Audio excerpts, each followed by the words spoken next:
The failure of the Super Committee to come up with an agreement earlier this week has reinforced the sense that Congress is broken. If you want to know why, all you have to do is look at the numbers. CBS News and the National Journal studied congressional voting records and found that moderates are a disappearing species. Take a look at this. The Senate, elected in 1982, had 60 moderates, senators who might vote either way on tough issues. But that number dropped nearly in half to 36 moderates after the 1994 elections, then dropped even more dramatically to just 9 after the 2002 vote. Until finally last year, no moderates left in the Senate. Joining me now to talk more about this is Matt Cooper, the editor of the National Journal Daily. Matt, I remember talking to Ron Brownstein about this survey a year ago, so that people understand what you do. You've been doing this for 3 decades. You track votes which are capable of saying this is how a liberal would vote, this is how a conservative would vote, and you call them as you see them. That's exactly right, Michael. I mean, what we do is we track them over time, we look at their votes, and then you're able to make generalizations about the Congress itself. And just as you said in the introduction, the moderates are a, endangered species, if not extinct. What causes it? I think it's a bunch of things. Some of it is redistricting. They're just getting elected from districts that are more and more partisan, where they needn't be moderate and can't generate moderates. Some of it is the interest groups that really pound on these guys to toe the party line, even when their districts are more moderate. We found lots of Republicans, for instance, in this last cycle, coming from pretty moderate districts, but they're voting conservative down the line because they're just too afraid of a primary challenge or getting clobbered in ads. Isn't it also a polarized media world in which we live? Aren't many of them taking their cues from people behind microphones? Well, definitely. I mean, I think you got a coarsening of the culture. I think you've got, more partisan media out there that encourages it so people can just sort of stovepipe their messages to their own people. All in all, it's not a situation like the one that Ronald Reagan faced when he got to Washington. And there were tons of Republicans who were more liberal than many Democrats. You had John Hines and Arlen Specter from Pennsylvania, where you are.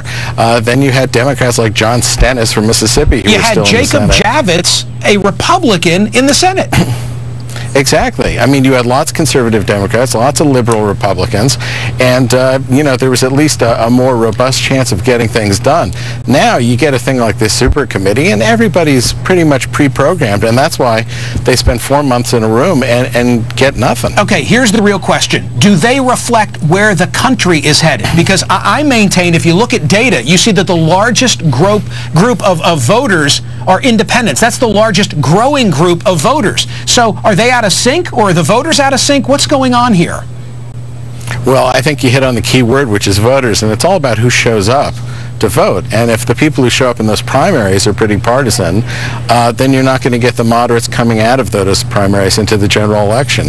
And unless the sort of silent majority of moderates shows up at the polls, you get more of the same. Matt, here's an example of how undiplomatic things have become on Capitol Hill. Let's take a look at this exchange between Republican Congressman Don Young of Alaska and historian Doug Brinkley just last week.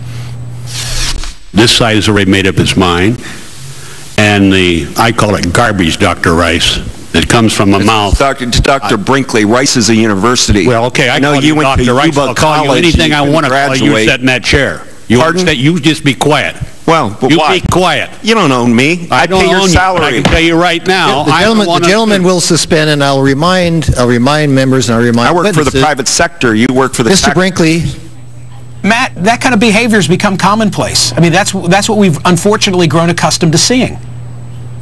Yeah, no, I think you've got more and more of that. And, there used to, Michael, be sort of social compacts, like you wouldn't use the debt ceiling to sort of put a gun to the head of the country. There were just certain things. You wouldn't filibuster judicial nominees en masse. Both parties have kind of crossed the line. I think Republicans have taken a step further in the past few years by being much more promiscuous in the use of filibusters in the Senate. And that has really driven this partisan wedge. You use the word social. I think that's another part of the problem. It used to be they'd lift a glass with one another. Now they all scurry home on Thursdays, don't come back till Tuesdays because they need to go home and raise money, and there's no socialization taking place with any of them. In any event, it's a fascinating survey. I look forward to it every year, even though it depresses me. Thank you for your time, Matt Cooper. Thank you, Michael. When we return, let me finish with accountability and why we need members of Congress to tell us how they would cut the debt. You're watching Hardball only on MSNBC.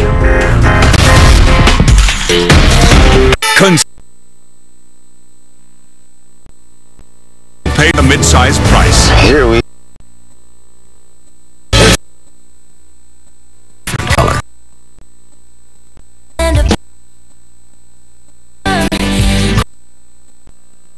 about a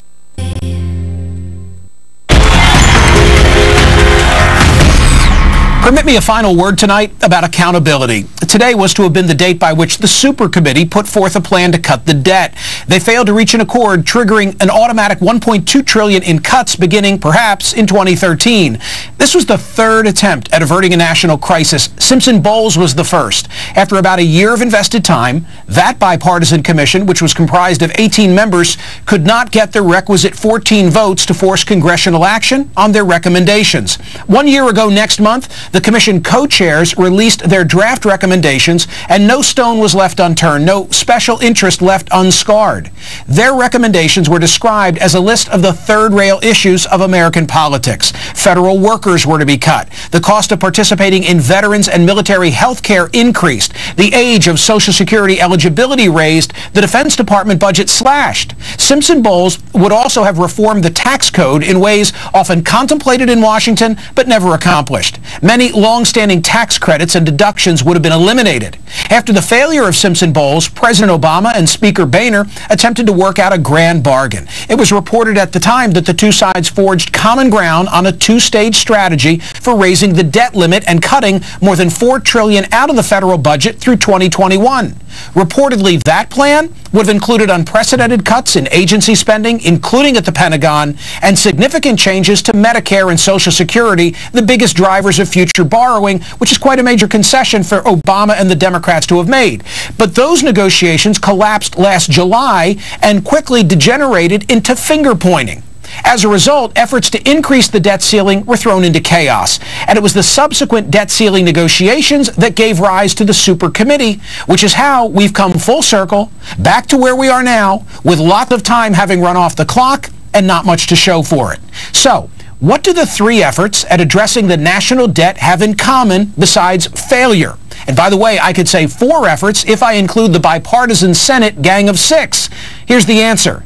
None has resulted in a definitive congressional vote.